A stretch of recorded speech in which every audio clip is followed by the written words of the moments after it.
K-pop has a minor issue that isn't so minor anymore.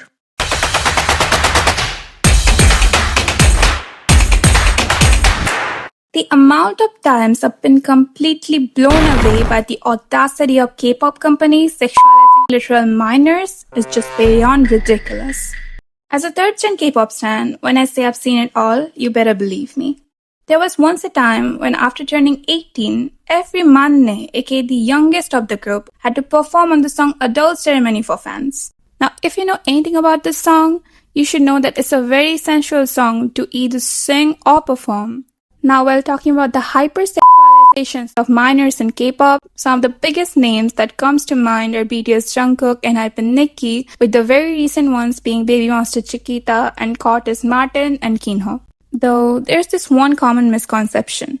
Debuting minors and sexualizing them didn't start from third-gen K-pop. If you look back in time to the very beginning of K-pop, some of the very famous K-pop idols who went through the same are Hyuna from Wonder Girls and Taemin from SHINee. From presenting minors on stage in very inappropriate clothes for their ages to making them perform inappropriate dance moves in front of millions of adults, K-pop has done it all for years.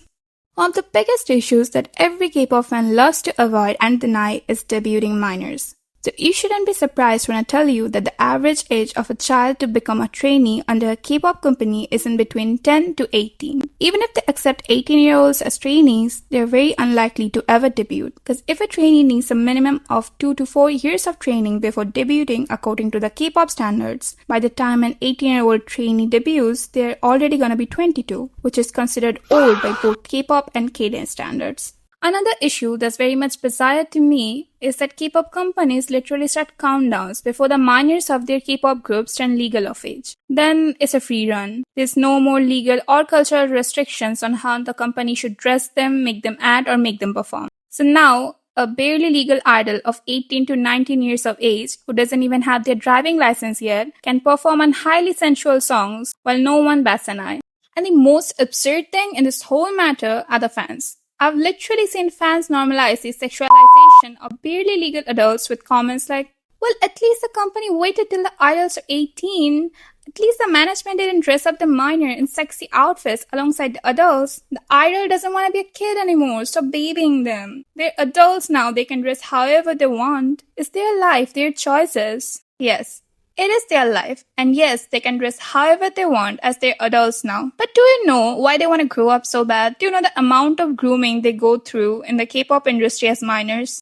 Barely legal adults are another thing. But have you seen literal minors in K-pop acting like adults? The recent performance of Baby Monster Chiquita didn't seem very much minor-like to me. And for your information, that's a 17-year-old teenage girl. Let's hear from releasing a song like Smarter with very questionable lyrics and dance moves, while the manne of their group, Yoonchae, was still a minor, didn't seem minor-like to me at all. Kasai, the global group, or whatever they call it, performing on songs like Gnarly, while the youngest of the group, Yoonchae, was still underage, didn't seem minor-like to me either.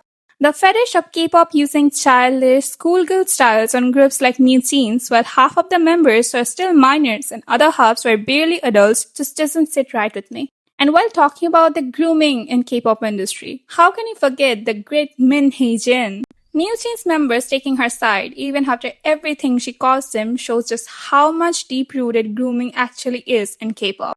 And it's not just a thing only present in K-pop girl groups. Statistically saying, K-pop male idols are usually much more sexualized as minors than the females. Curtis Martin and Kinho being the recent examples. A minor idol going on live fan calls and calling adult female fans, Nuna, you're pretty, and flirting with them in suggestive ways is disturbing. During the release of Bite Me, Hypen Nicki was only 17. During the release of War of Hormones, BTS Jungkook was only 17 too. And no, you can't blame the minors for flirting, even if they do it voluntarily while laughing. Because as teens, kids don't know better than an adult, but they like to act like a grown-up because it seems fun and normal to them. But it shouldn't be normal to adult fans. What do you mean you think a kid is flirting with you? What do you mean you think a kid is hot?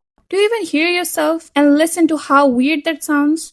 Do not praise it. Instead, if you like their music, support them as a friendly sibling type of way, not with a predatory mindset like that. The fans supporting any of this are ones grooming the idols in an indirect way too.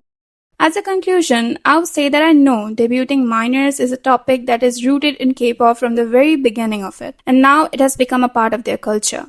So asking them to stop is just not possible anymore. But what K-pop companies can do is protecting their idols, both minors and young adults, with utmost care. The fans are also responsible for the mental health of the idols.